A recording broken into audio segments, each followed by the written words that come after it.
Secret friends, unite!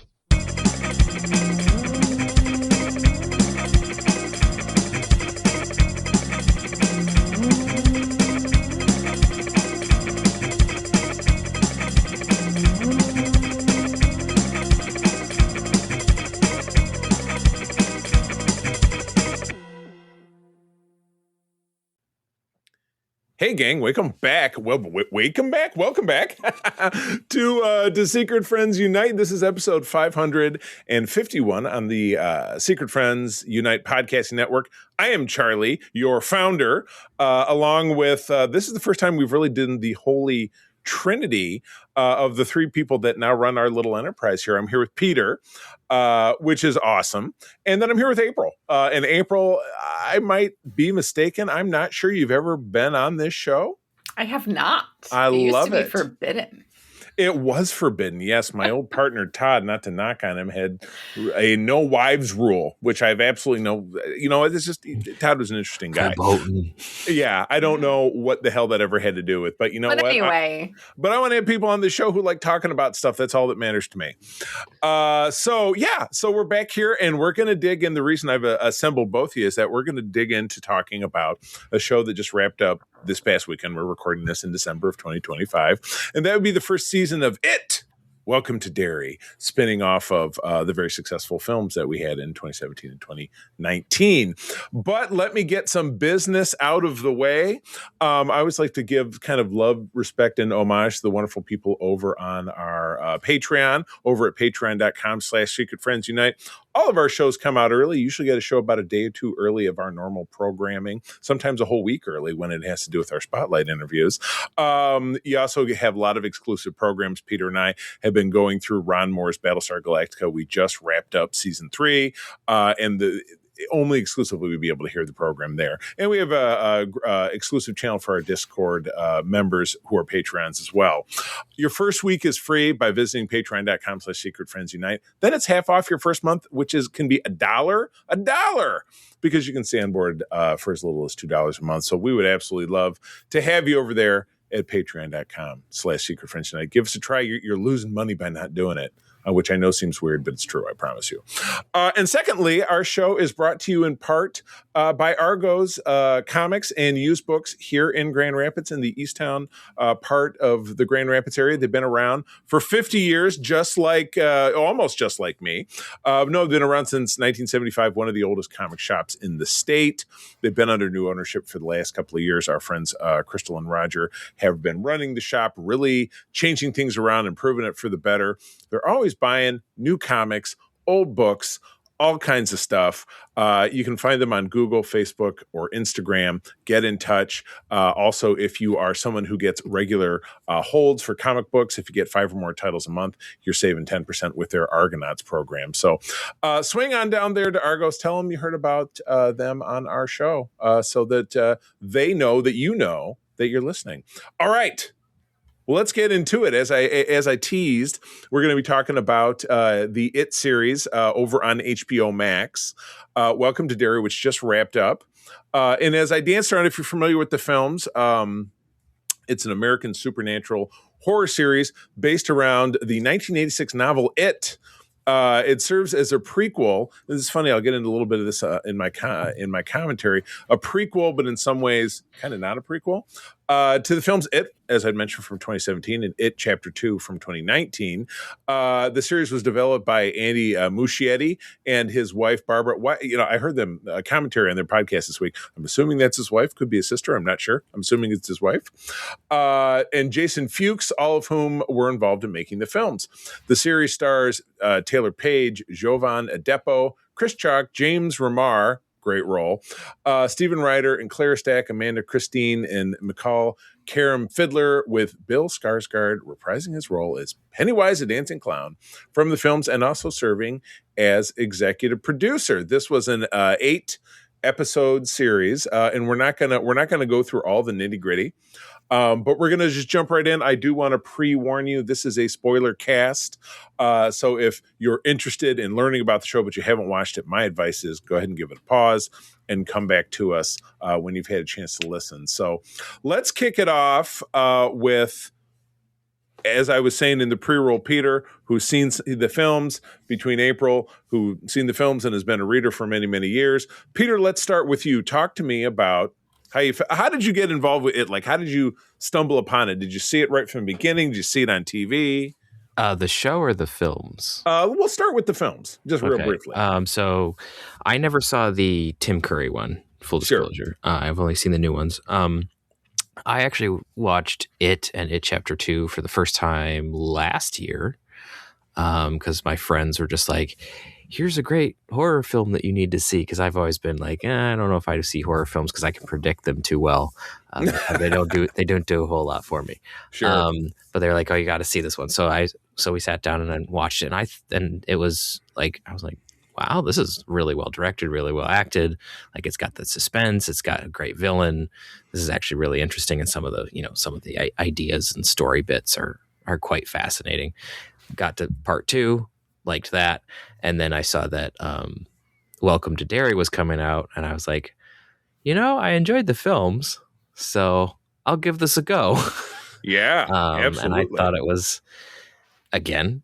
was, really, really interesting. One interesting thing for me was that it was set in the 60s in Derry, so that I wasn't quite expecting, but I thought it was kind of a nice little different thing that they did, because a lot of things are like, hey, we're going to set it in the past, let's do it in the 80s. Right. Yeah, you're right. A little overdone, so let's go a little further back. Especially with Stranger Things going on. Yeah. Exactly. All right, let me kick it over to April for a second. So, April, you are the expert in Stephen King. You started reading the books when you were a teenager, if I'm not mistaken. Yes, I was quite young. Yeah, probably too young. But we grew up in the 80s, ironically enough, where nothing was off limits. We were watching R-rated movies on VHS because our parents weren't around or just didn't care. That was the 80s. That was being Gen X. Yes. And I saw the original movie when it was on TV with Tim Curry. Yeah. And I have a funny story for that. Like, years later, when I had a daughter, she accidentally watched the movie. Her stepmom fell asleep and she saw it on TV. She was so afraid of clowns for years. But that's what she should be. Yes. But I did read the book, but I read it a really long time ago. There were pieces missing in the original movie that they did end up calling back into this one. The more recent one, into the more recent film. And I enjoyed the most recent film because it was very much our childhood, because it was in that era. Right. So instead of going all the way back to when he wrote the book. And so I enjoyed the New Kids in the Block references and all of that. That's totally my jam back in the day. Yeah. All right. Well, let's, and I've never read a Stephen King book, but I've been watching the film since, I guess probably Stand By Me, which is technically a Stephen King novella. Yeah.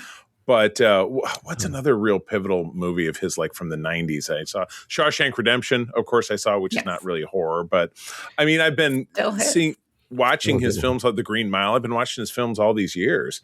The Shining, thank you. And the original miniseries, which I feel like I saw, The Stand, which was another great miniseries from right around the time we graduated from high school. So yeah, I've been steeped in the lore, but I'm bad at reading books, so I never got around to doing that, but I probably ought to someday, because April has a beautiful collection here in our home.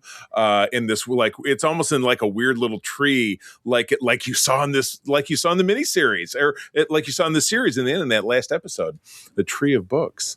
But yeah, let's get into it. All right, so Peter, let's talk about some favorite moments from the show. What really grabbed you watching the show? Now, I took some notes, but if you agree with these things, feel free to steal mine. It's not like that.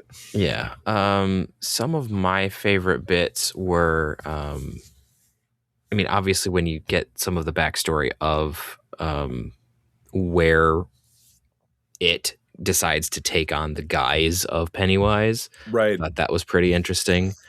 That was also hilariously acted for me, with Bill doing the really sad, disgruntled clown leaning on the fence, drinking and smoking. that was just funny to me, because everybody loves a clown at this point. So that was fun. I really liked the interaction between the children. Yeah. Like how that how they were acted and just how the chemistry between all the different characters worked out, and you could tell that the kids actually like were doing a good job. I thought that was good. Yeah. I think that this is some other thing that goes through other Stephen King books, because I was talking to one of my coworkers about it a little bit, but I thought that the whole like psychic thing with Halloran. Yeah. I think is that the right guy, Halloran? Yeah. Or is Yep. From The Shining. Yeah. Okay. That was, and because of course I'm sure you've seen The Shining because it's a classic. I actually haven't. Oh my gosh. Goodness. There's an I've actor. bits and pieces, but There's an actor in there. He's a cook. He's an older black guy, known as Scatman Crothers. He was a performer in the 70s and the 80s, who later went on to voice one of the Transformers in the original Transformers cartoon. I think he was Jazz. I can never keep it, or Mirage. I can never keep it straight. But yeah, that was really heavily. I teed up right through the end of this, but yeah. Oh God, go see The Shining, my God. Yeah, I'll have to see that at some point. But yeah, so I thought that his whole psychic thing was really, really cool. Like like just the latent abilities, and then how it like opens up, and now he's able to do all this stuff.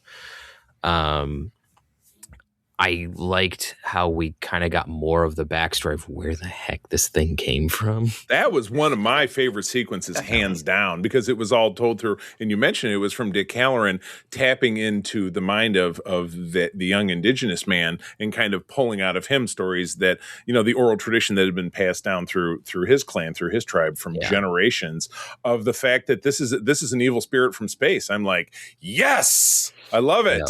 It's very Star Trek to me, It'd be something. It's like very Wolf in the Fold, like the old episode of TOS where Scotty becomes inhabited by a killer and is killing women, and turns out it was Jack the Ripper, and it had traveled through space. Yeah, so I'm blowing April's mind right now. She's like, "What the hell?" Yeah, I thought that was neat. I really liked the super linear time element that gets revealed right at the end. I thought that was really cool. Absolute favorite moment. Yeah, when Pennywise is, and again, it was funny. You were texting me. You're like, "What is when in the last episode where the big fog mist starts going out? He says, "Isn't that another Stephen King thing? The fog." I'm like, "No, it's the mist." The mist. Yeah. But it wasn't that, which was a great movie from the mid 2000s. But I just saw it. I was like, I'm pretty sure this is another thing. I just can't remember what. Thankfully, it wasn't, because we didn't get any weird big bugs. But yeah, that movie had a very unhappy ending. Pennywise could spawned bugs and scared people with them, I guess. Yeah, that's what he did. But yeah, when he's chasing poor pop-eyed Margie across the ice and saying, "I'm going to kill you," it's a total Sarah Connor moment. You know what I mean? Yeah. Like, you're going to give birth to this kid who's going to be part of a group that does finally kill me. But does it really kill me, or does it really lead to my birth? I don't know. Yeah. So that wowed me. So anyway, April, Peter, and I've been doing all the talking. What's some things you enjoyed? I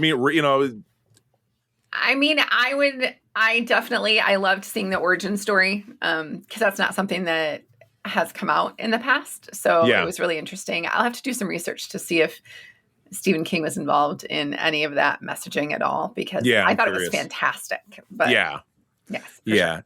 And it really teased things up to keep things moving too. Yes, to go even farther back. Yeah. Because it's been there forever. Yeah. Right. So could the show, and again, we'll kind of get into this, is that could the show, in fact, because we already it's already been kind of laid out by the producers that it's going to take that 27-year jump backwards. So we're going back to about 1935-ish for the next one. But does that mean we're going to see like the scenes that we saw in episode 3? Yes, the car that they unearthed with all the dead bodies in it. Oh yeah. And that's also, by the way, that one of my favorite things, I didn't write down my notes, is that song which I went and I found it on Amazon, and I have it in my main playlist now because I love it so much. It is a fun song. Like a lot of times I'll skip credits just because it's like, so many times. It's like, I can sit and listen to this for the minute and a half it's on. Yeah, it was good. But all the things that you saw, and what an absolutely fantastic credit sequence that they had, because it played out not only things that we didn't necessarily see on screen, but just little drops and hints. And then, as you had mentioned, that's one of the, and it's all done in still photography, but it moves and lights change and things like that. And then one of the scenes that you see is this big kind of St. Valentine's Day massacre shootout with Pennywise hanging out of a second story window with the Tommy gun, mowing down all these mobsters. And it's just, that's he's probably what we got to look forward to. Yeah, it is possible. Yeah. I did also like, because Stephen King is really good at doing callbacks to other books and connecting his world. Like in 11/22/63, you actually get Beverly and you see other people from the other books he's written in his books. Like he does little callbacks. And so I like that we had a couple of those in this. Like we had kind of a callback to The Mist. We had the callback to The Shining. And I really enjoy those little pieces that if you're a fan.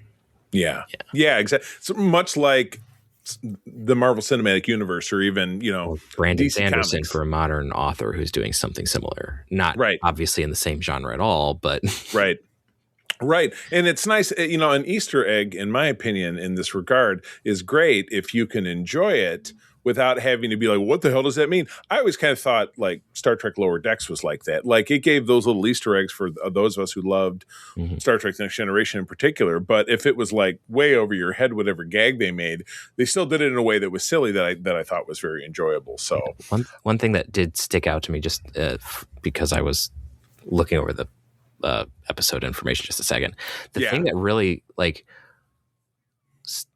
blew me away in the first episode was like, you have these characters, you're like, oh, these are going to be the main characters of the show. Oh my gosh, we're spending so much time with them. Everyone dies. We get two characters that live at the end, and then you meet this little boy in that was my note. Teddy, was it Teddy, the little boy? Mm-hmm. Who was in the cold open? Oh, the very who gets picked up by this hitchhiking family. Maddie, thank you. It was something with that ended with Y or an IE. That it just goes through this absolutely horrific sequence because he's with like what basically looks like the Donner family or something, and they're just it just gets increasingly horrible, and they start singing a song about kidnapping him, and then this pregnant woman gives birth to a demon child that kills him or smashes him hard enough that he was a weird little kid that sucked on a pacifier, went flying out the broken window.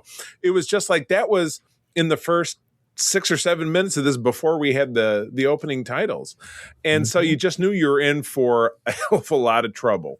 So that just blew my mind. But by the end of that episode, we were introduced to 3 characters, all children, that were violently murdered in this movie theater by that same creature. And it was like, what the fudge is going on here?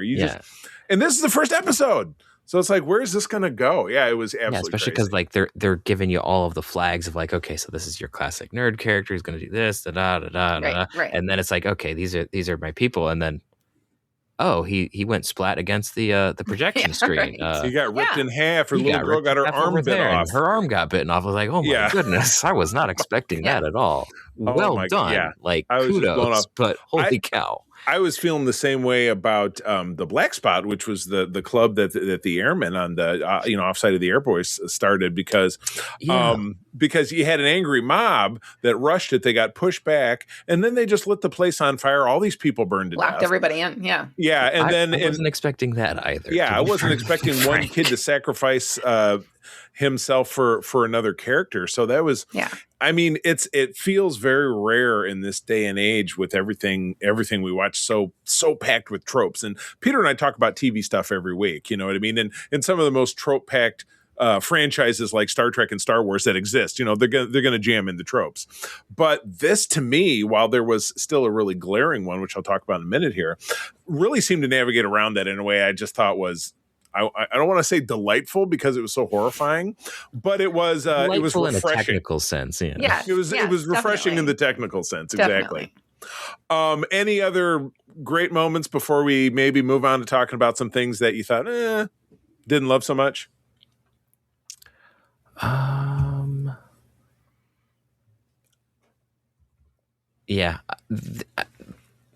I'm trying to run through the entire thing in my head. I mean, there's so many really cool spots in the show. Yeah. We talk about tropes, and we walked into one of the most obvious ones that exists in any horror movie and really anything. And that's my first one here. It's the old, we can control the supernatural and use it against our enemies. That moron Air Force general, who is James Remar, who is an actor I like very much, and he's been in lots of great stuff, including Battlestar and Dexter, and he all the way back to The Warriors, which is a movie from the 70s that April hates. But I was like, it's just dumb, but it's kind of horror villain 101. They're going to do something dumb, and it's great that he gets his come up. The twist on it is even dumber, though. I mean, it kind of makes sense, but it's also stupid. It's like at first, it's like we're going to use it as an enemy, as a weapon. Okay, so you're going to drop it on the Soviets. That's an interesting choice. And that's like, no, we're going to open its cage so it can scare the American people to be docile. Everyone, it's very Hydra, super Hydra. Yeah, and then chomp chomp. But exactly. I also that was really I could not handle Marge and the thing with her eyes.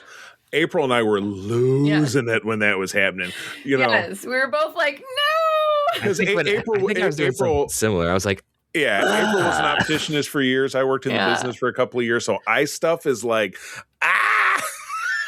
Yeah. I don't think I get bothered by it didn't bother me too much, but it was just like, it was so graphic, I think was what.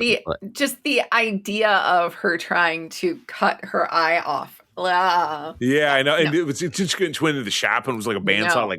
No. Yes. Like, no. April, you wrote in your own note. What do you got? I did. Normally, Derry in the previous incarnations of the story, it's more mental fear than actual visual things violence, you're seeing. Or other threats of violence. And Derry, normally it's people are especially the adults kind of ignore everything that's happening. They don't acknowledge it. They act like the children are crazy. But in this, they seem more aware and rationalize it, which I thought was interesting because it's not something we've seen in the past. And also we see adults who are actively able to engage, not just the army people, because they are actively looking for it, but the major, who's everyone's name just immediately Hanlon, Hanlon, who is the grandfather of the character that we see in. Grandfather of the character that we see in the It films. Because his son is the dad. Yeah, but he's able to actively go after this thing. They're looking for it. Specifically, it's that family. Everyone else seems to kind of ignore. I mean, we get the cops who can't see the thing in the pictures at all. Right.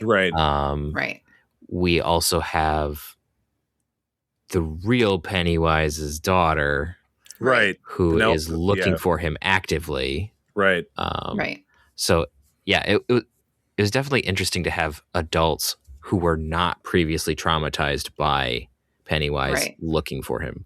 Granted, I only have the films as reference, but I did find that a very different thing. Because that wasn't how it was last time. Yeah. And they sprinkled in around that talking about how Derry, the water was poisoned. And so that's why you have this apathetic, violent, the couple of kids who were beating up the other kid in the street. And then Mrs. Hanlon runs up and says, "What are you doing?" And other people look at her like, "What? It's just kids, wailing on another kid, whatever," because the town is kind of poisoned because of the Pennywise, because of the bad psychic energy that exists around Pennywise and the well, so they didn't get too much into the well or why the house was a focal, or am I forgetting? I mean, maybe we'll in the next version we'll get something about why the house was built there over and the why well. It's been abandoned since and it's probably the 30s, because it's the 60s and it's still abandoned, and it's 80s and it's also abandoned, and then it's it's the 2019 and it's still abandoned. Also so it's been abandoned for almost a century. They don't really make that clear. So all right, so what is coming next. I mean, we already kind of talked about that. I've heard that it's, if they have 3 planned seasons, it'll be 1935 and then it'll be 1908.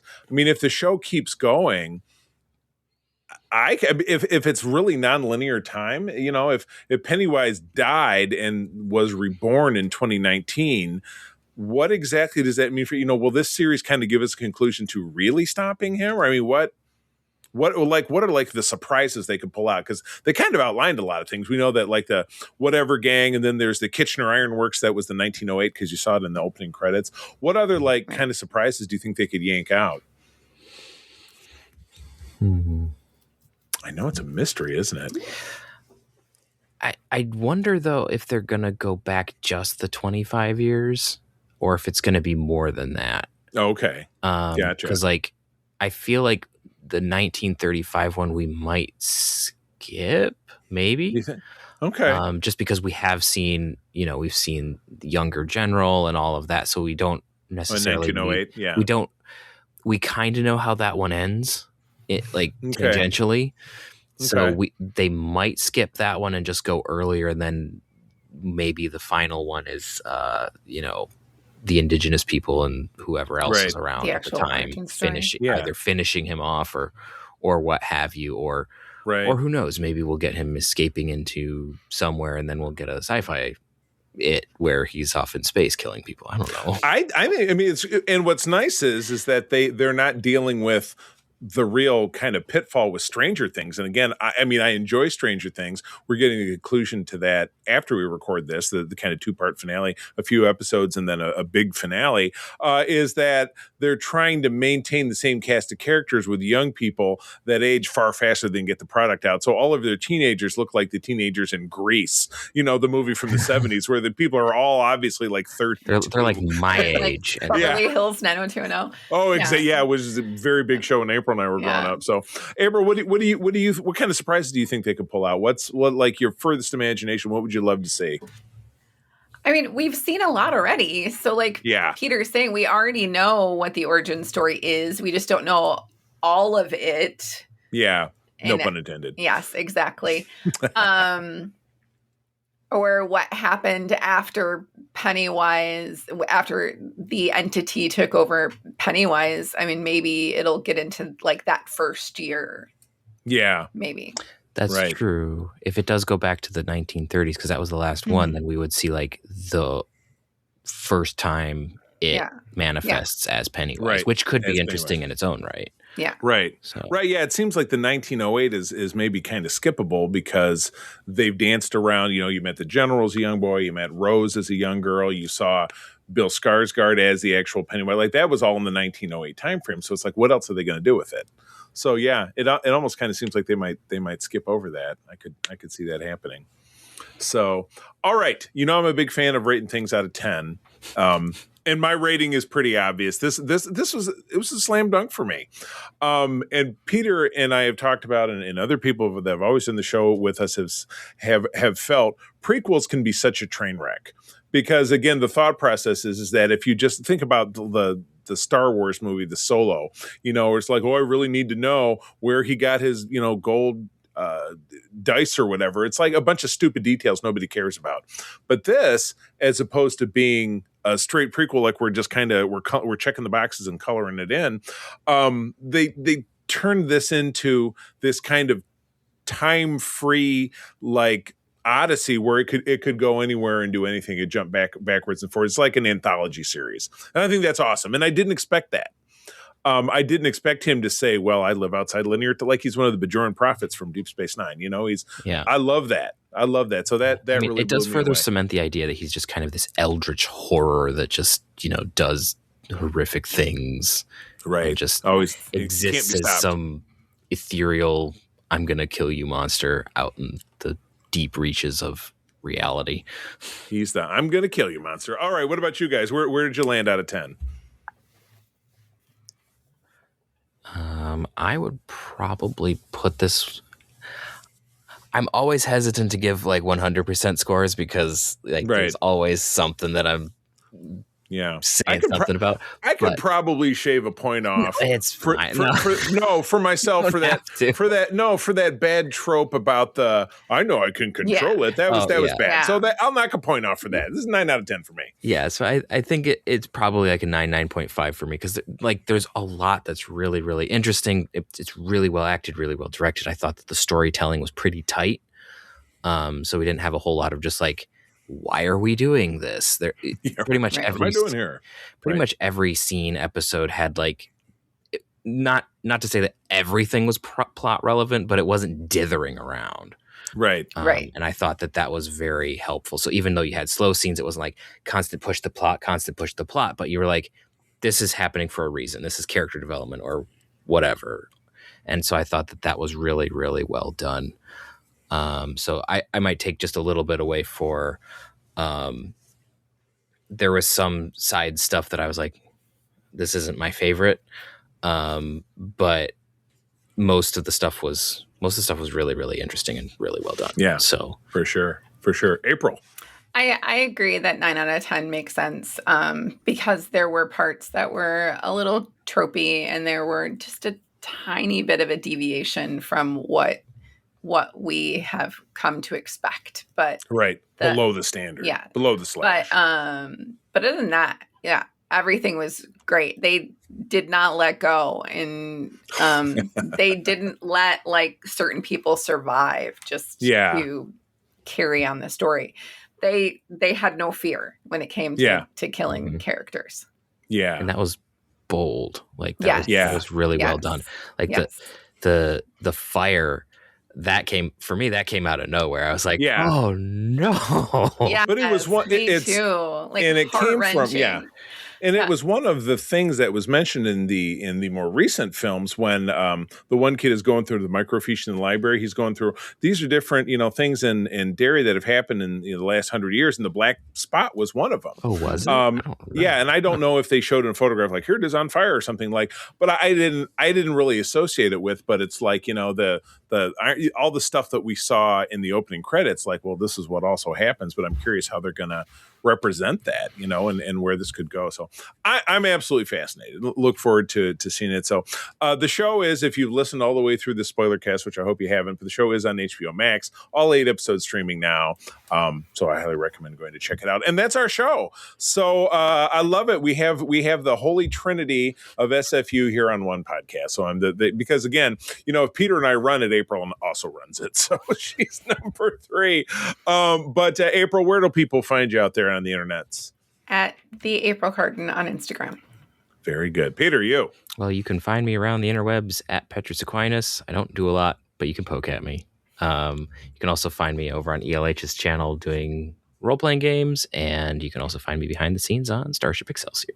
Fantastic. And I am, my personal socials are across all platforms except for X, as at the C3 THECEETHREE. I also run across all the same platforms, the Secret Friends Unite social media, including our TikTok, which is relatively new. I do my little kitchen chats, which April edits, where I just give a little blab about something that I'm enjoying that particular day. Sometimes I don't get them all out in order. I'm due for another one this week. But the one I did where I unboxed the Lego Enterprise was actually quite popular. And I put those on our YouTube channel as well. But you can find me or Secret Friends Unite on all of those socials. Just feel free to search. Our website is, of course, secretfriendsunite.com. That's where you can find all of our podcasts. And, of course, patreon.com/secretfriendsunite. And I always forget to mention, I should put a note here so I don't forget, we do have an email address if you want to pontificate on how you enjoyed it, Welcome to Derry, or you didn't enjoy it, or you want to talk about anything else at all. Send us a note. We will read that on the show. We would love to have a little bit more user interaction. But with that, friends, thanks for joining us. I'm going to tell you that sharing is caring, and to keep on trucking. This podcast is part of the Secret Friends Unite podcasting network, available on Apple Podcasts, Spotify, and podcast services around the galaxy, as well as video on our YouTube channel. You can support Secret Friends Unite by becoming a Patreon member, get bonus programs and more over at patreon.com/secretfriendsunite. Join our Discord community for even more discussions on all things geek. For all the latest updates on Secret Friends Unite, make sure to follow us on Threads at secret.friends.unite and visit secretfriendsunite.com. Find our merchandise at TeePublic and Redbubble. Thanks for listening, and may the Force live long and prosper.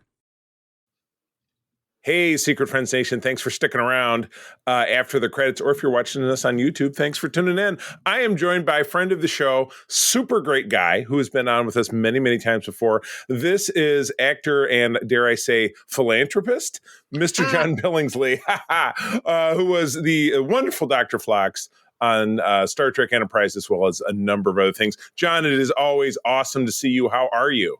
I'm wonderful. I think you have to be able to write checks with more zeros than I'm comfortable writing to actually be a philanthropist. Do-gooder, I'll take that. How about do-gooder? That? Oh boy, it sounds like it should be on the old Batman show. Oh, do-gooder fighting the Joker. Yeah. Well, John, I wanted to slide you in here because, you know, we got some crazy stuff going on in the country these days. We're just getting off a government shutdown where SNAP benefits were pinched. We're also getting into the holiday season, Thanksgiving and Christmas in this case, where things can traditionally get tight for a lot of people. So I wanted to have you on to talk a little bit about the great work that you do with the Hollywood Food Coalition out there in Greater Los Angeles and how people can help. Terrific. Well, I'll tell you a bit about the Hollywood Food Coalition, and this will be bifurcated because I've always been a great believer that while I work for and represent a charity that I have great faith in and believe does wonderful things, it's just as important, maybe even more important, to think about if you have the impulse to give to us, but you think, maybe I should look closer to home. Fine, do that. I will say that hunger and need and want in this country is sadly only getting worse. 1 in 5 kids in America is food insecure. Some 40% of Americans, if they were hit with an unexpected $400 to $500 bill, their roof caves in, their car is repossessed, wouldn't have the money in the bank account to pay it. There are a limited number of soup kitchens and food rescue organizations in the country.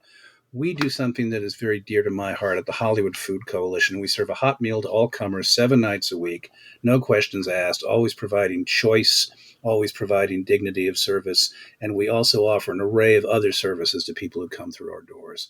We try and, in essence, sort of provide a kind of a soup to nuts experience.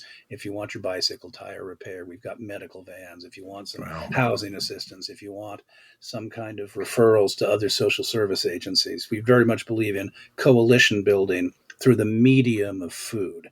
And additionally, we rescue somewhere around 2.5 to 3 million pounds of food a year to share with other not-for-profits, basically to augment and buttress their meal programs. So think about a battered women's shelter that does great work, but may not provide 3 squares a day. Right. We're trying to say, small not-for-profits doing great work, tell us what we can do to help make sure you're feeding the people who come to you for service as best you can.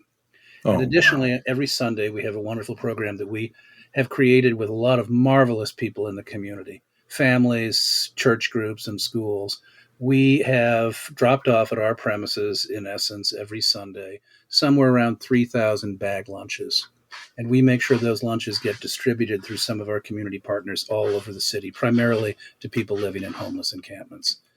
Just a slice of what we do at the Hollywood Food Coalition. That's fantastic. And so if people want to donate, if they're local and they want to get involved, or if you're not local like myself, I live on the other side of the country, how can they help? Where do they go? Where do they go online to provide assistance? Easiest thing to do is to go to hofoco.org. Go to our website, and you can, if you live in Los Angeles and you'd be interested in getting involved, you can sign up to cook, you can sign up to serve, you can sign up to pull a shift in our warehouse space and help unload the food that arrives, sort it, cull it, store it, and get it out the door to some of the recipient organizations. And on Sunday, you can help our sandwich distribution program. And you can also donate there at our donation platform. But I also really want to encourage you to consider it, although I think, in a way, where you choose to give $1, it's not so much about the geography, because $1 you give in Portland or Seattle or Los Angeles is still helping people. Right. So if this is an organization, the mission appeals to you, you are helping some wonderful people in need. But If you feel you want to work locally, I would only say look around and see what's in your neighborhood, what's in your city, what's in your community, an organization that is working on the ground with people in need. And that could be folks who are experiencing hunger. It could be folks who need legal assistance these days. That's obviously something that's pretty important. It could be teaching a kid to read. There's a lot of ways you can give back to your community. This happens to be mine. I'm very passionate about it. But in the holiday season, it's mostly about rolling up your sleeves. Right. That's fantastic. And as I said, I promised a quick message. So this has been fantastic, Con. It's great to see you. hofoco.org. That's HOFO. Oh, I just lost it. You got it. HOFOCO, Hollywood Food Coalition. HOFOCO. And it's ho. Oh. All right, John, I will see you in the near future. Happy holidays to all, and thanks for spending this extra time listening. Thank you. We'll see you soon. So much. Appreciate it.